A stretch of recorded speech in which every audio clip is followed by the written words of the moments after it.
Sejam muito bem-vindos a mais um episódio do SBDcast, o podcast da Sociedade Brasileira de Diabetes, que visa levar informação de qualidade para os 4 cantos do Brasil. Hoje a gente vai conversar sobre tempo dentro da faixa-alvo, esse conceito tão importante aí. Para conversar comigo está o Dr. Fernando Valente, que é médico endocrinologista, professor universitário, e eu, Fred Prado, que conduz as redes sociais Vida de Diabético e tenho diabetes tipo 1 há mais de 10 anos. Doutor Fernando, mais uma vez, obrigado pelo seu tempo e vamos falar sobre esse conceito aí, né, que todo mundo pergunta, que é super importante, associado a outros exames, né, que a gente sabe que são importantes aí para um bom controle glicêmico. Tudo bom, Fred? Como é que você está? Tudo beleza. Tudo massa, graças a Deus. Bom dia para a gente aí. Beleza. Olha só, esse conceito do tempo no alvo, ele é relativamente recente, certo? A primeira maneira da gente saber se a pessoa tem o diabetes compensado é medir o açúcar no sangue. Esse também não tem muito tempo que a gente faz isso, certo? Poucas décadas aí que a gente faz isso, tá? Começou medindo pela urina, depois medindo pelo sangue, e isso foi evoluindo, tá? Só que medir a glicose é uma fotografia, né, daquele minuto, naquele dia.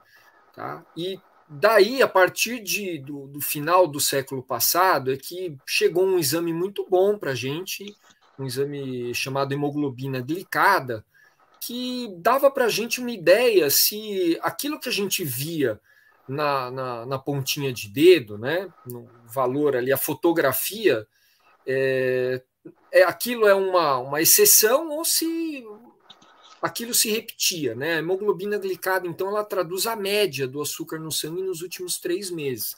Ou seja, a pessoa pode, ali num momento, bater uma foto e tá bem, e no filme de 3 meses não tá nada bem, vamos dizer assim, tá? Que é a hemoglobina glicada, ou vice-versa também, né? Então, através da hemoglobina glicada foi que a gente aprendeu o conceito de que quanto mais descompensado o diabetes, maior o risco de complicações, né, no olho, nos rins, nos nervos, no coração, etc. Mas a hemoglobina tem uma falha, ela tem como tudo, né? Nós somos fortes em algum ponto e temos algumas fraquezas, tá? Isso não invalida de modo nenhum.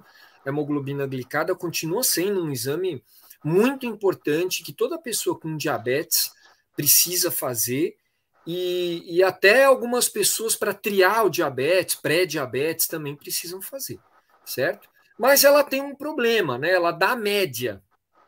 Então, a gente costuma recomendar, de modo geral, que a pessoa fique abaixo de 7% de hemoglobina glicada. Né? O que é isso? Qual a tradução disso em glicose no sangue? O 7% de glicada equivale a dizer que a tua média de açúcar no sangue está 150. Só que a pessoa pode ter 150 oscilando de 120 a 180. E ela pode ter os mesmos 150 de média se ela faz 50, 250, 50, 250.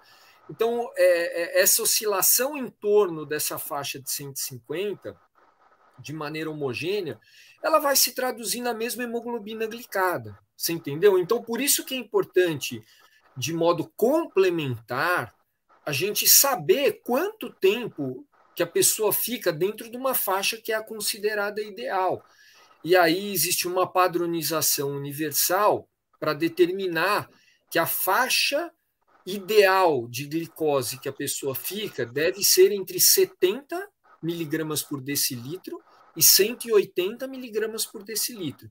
Acima dos 180, não uma vez ou outra, né, mas de maneira crônica, consistente, isso vai trazer problema, isso vai aumentar o risco dessas complicações crônicas em longo prazo e também complicações agudas, né? Se a pessoa descompensa e aumenta muito a glicose, ela pode agudamente sentir mal e ter até, se no caso do diabetes tipo 1, ter cetoacidose diabética, que a gente já conversou aqui em outra oportunidade.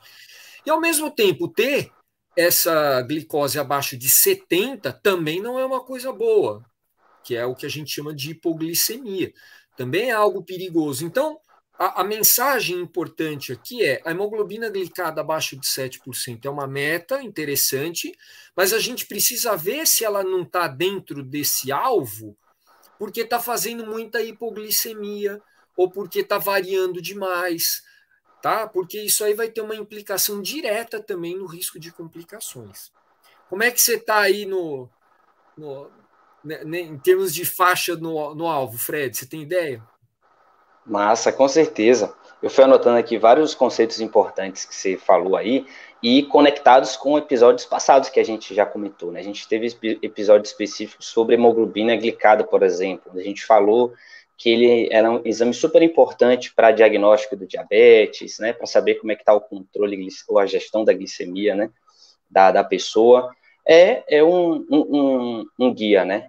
Para saber ali se ela está próxima a 7%, significa que o controle glicêmico dela está bacana. Se já está, cada 1% a mais, significa também que está, salvo engano, né, 30 miligramas por decilitro a mais ou a menos. Né? Então, uma glicada de 8% significaria que na média está 180, e assim sucessivamente.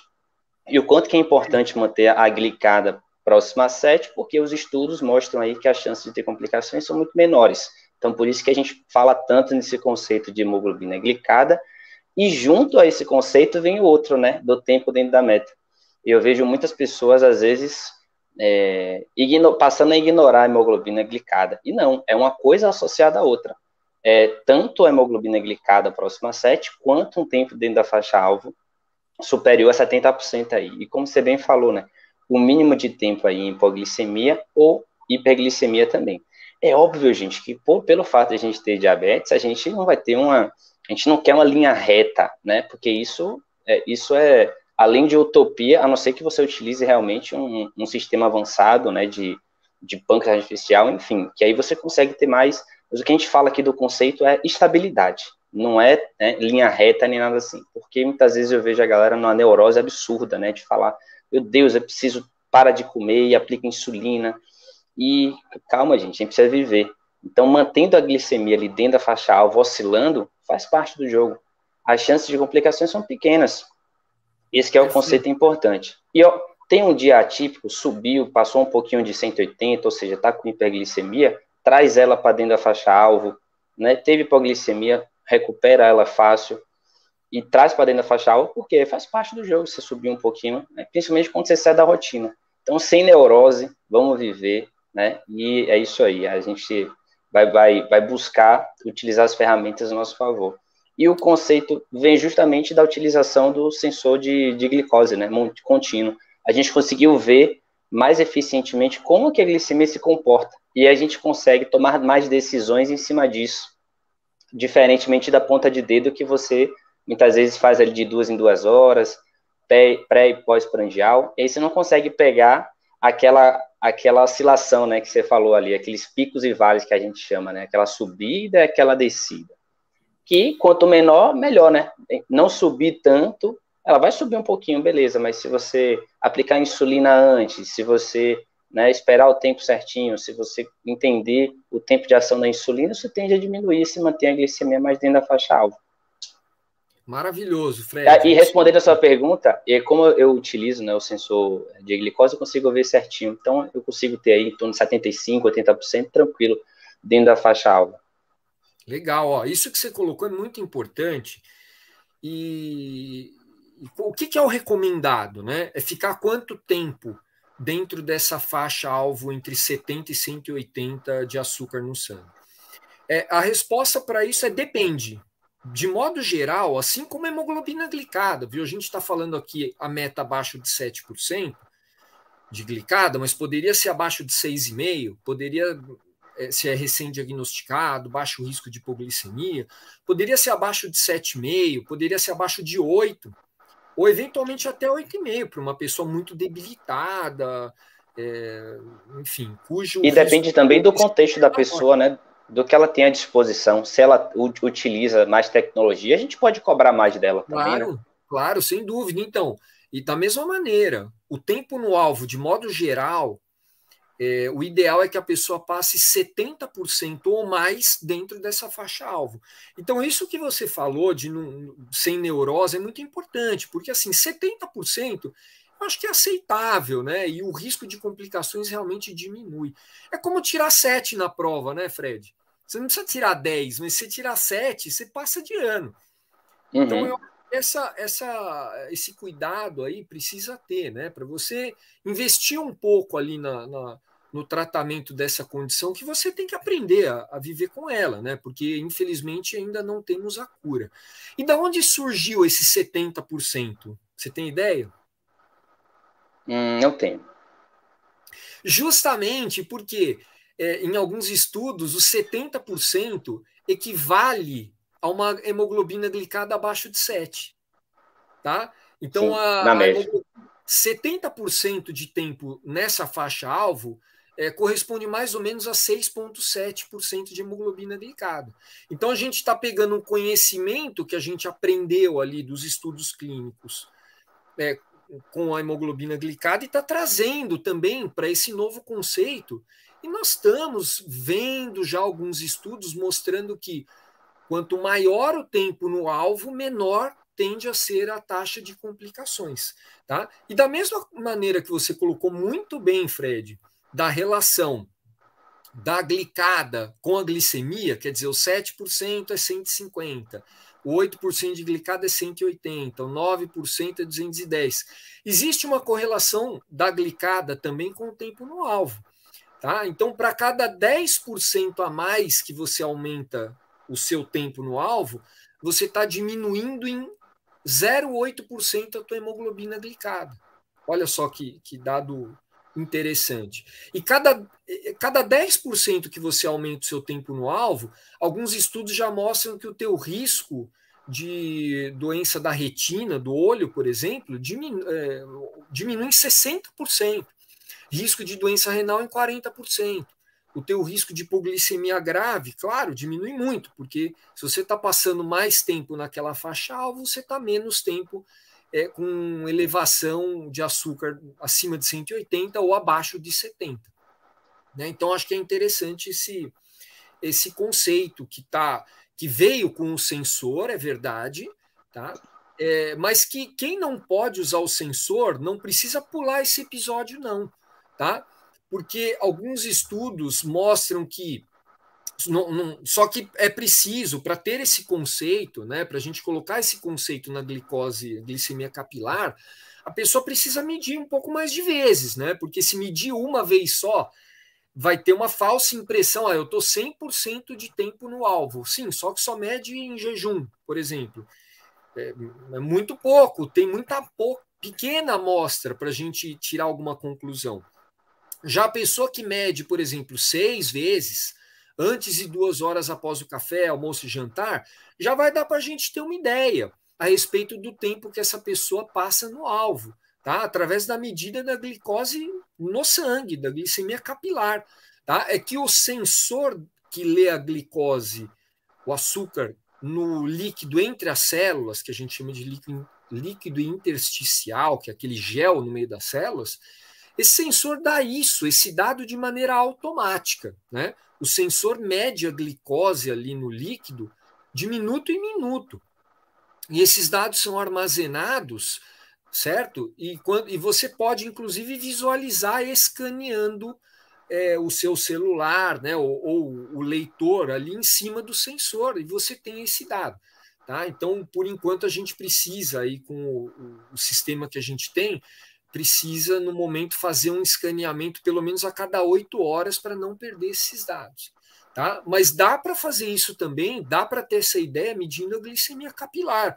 Tá? É um conceito que é importante, inclusive, quanto mais vezes a pessoa mede a glicemia capilar, ou quanto mais vezes a pessoa escaneia, os estudos são muito claros, Fred, menor tende a ser a hemoglobina glicada e maior tende a ser o tempo que essa pessoa passa no alvo, porque a pessoa toma uma providência com aquilo que ela está vendo, certo? E ela aprende o que acontece com ela e começa a prevenir para os outros dias.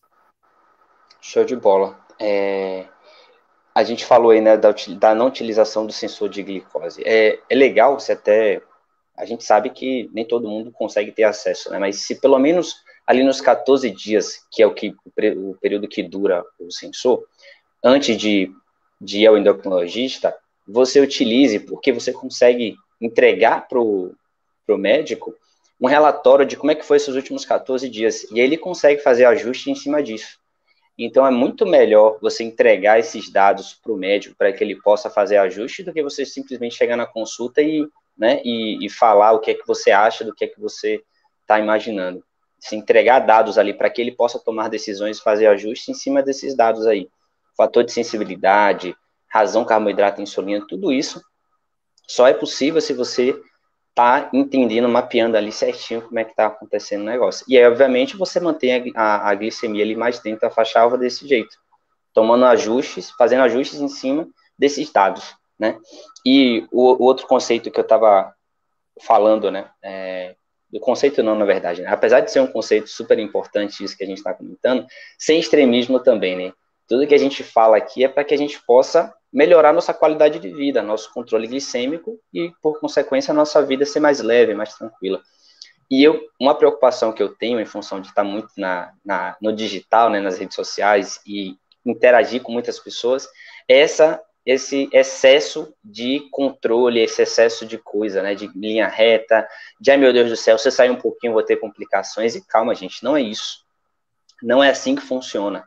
Não sei até que ponto, até inclusive, vale você ter uma hemoglobina glicada, né, em 6, 5,5, né, se você não tiver ali, sei lá, gestante, se o seu médico ou se tiver instrumentos que realmente lhe possibilitem ter isso, porque muitas vezes fica às custas de hipoglicemia, que é muito ruim, né, a pessoa passa a ter hipoglicemia assintomática, inclusive, né, só para ter um resultado de um exame positivo, para mostrar para as pessoas que ela tem isso ou aquilo, e acaba não vivendo a vida, o dia a dia. Ela para de comer o que gosta, para de aplicar insulina, né, suprimir. E esse excesso, esse extremismo, é o que eu menos quero que as pessoas entendam, até por ser profissional de saúde mental, né, por lidar com essa questão de mentalidade, e por saber que por a gente ter uma doença crônica, que é o diabetes, ou seja, até então não tem cura, a gente tem um pezinho nessa questão da saúde mental. Toda hora a gente tende a ficar mais triste, né?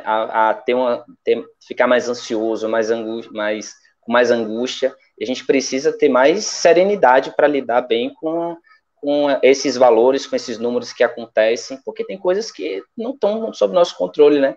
Não é só o que você come que afeta a glicemia, seu estado emocional, o fato de você dormir, de fazer atividade física. E a gente faz os podcasts aqui para isso, né? Para que você entenda todos esses elementos. Mas, velho, nem tudo está sob o seu controle. Então, se, sei lá, 80% das coisas estão sob o seu controle e 20% não estão, esses 20% vão afetar um pouco o seu tempo dentro da faixa alta. E tá tudo bem, sabe? Vamos manter 70%, 80%. Se você conseguir 90%, show, mas assim, sem extremismo também, pelo amor de Deus, continua vivendo uma vida boa. Maravilhoso, Fred. É isso aí mesmo. Não adianta você deixar a glicose lá um tempo enorme no alvo e padecer do ponto de vista da saúde mental. É isso mesmo. Quer dizer, você está fazendo um mal maior até, ou pelo menos igual, e que é negligenciado, hein? A gente vai conversar sobre isso em alguma ocasião aí em breve. Né? Então eu acho que é isso, é aquele ter a medição, aprender com isso. Isso que você falou de trazer esse exame é muito interessante. A pessoa pode nem usar isso o tempo todo, mas se ela coloca um sensor, por exemplo, a cada 6 meses e traz isso para o médico ali atual, isso é dado para o médico, tá? Porque a glicada ela mostra se está, entre aspas, bom, pode não estar, ou se está alta. Se está alta, está mostrando que está ruim, mas onde está ruim? Quem é que vai dizer isso? São esses dados da medida do açúcar, seja no sangue, seja no líquido intersticial, né, no gel ali entre as células, que o sensor vai trazer para a gente. É muito importante. Então, ele complementa a hemoglobina glicada. Lembrar que a glicada é uma média de 3 meses. O sensor traz dados de 14 dias. Ele até dá uma glicada estimada a partir daqueles dados que são medidos de minuto em minuto. Mas aquilo é 14 dias, certo? Não dá muitas vezes para a gente extrapolar, nem sempre é uma realidade. Então, por isso que a complementação da glicada com a medida da glicose, seja no sangue ou seja através do sensor, é muito importante. E é isso, Fred. Eu acho que tudo é moderação, né? É usar isso como uma ferramenta a nosso favor, né? Tanto a favor do profissional de saúde quanto da própria pessoa que está ali aprendendo a ver o que acontece com a alimentação, com o exercício. Eu usei o sensor, já te contei, né? E modifiquei a minha alimentação, porque traz um aprendizado. Então, eu acho que a gente deve ver isso como uma ferramenta para aprimorar e não para trazer mais um fardo que o diabetes por si só já traz, se a pessoa não tem a cabeça no lugar e estrutura familiar, de amigos, de profissionais de saúde para dar esse suporte, né? Beleza, Total. Fred? E acho que a palavra que resume bem para encerrar nosso episódio de hoje é equilíbrio, né? Já que a gente falou em tempo dentro da meta ou da faixa-alvo, manter a glicemia ali dentro da faixa é equilíbrio, né? Então, para tudo na vida, que a gente tenha a sabedoria aí de buscar o caminho do meio, né? Esse equilíbrio, que a gente vai oscilar, faz parte do jogo, mas que a gente volte para o caminho do meio, que é o caminho dentro da faixa-alvo aí. Valeu, obrigado pelo teu tempo mais uma vez, aprendi bastante, espero que a galera também tenha gostado. E é isso, a gente se vê aí no próximo episódio do SBD Cash. Um abraço, doutor Fernando. Um abração, Fred.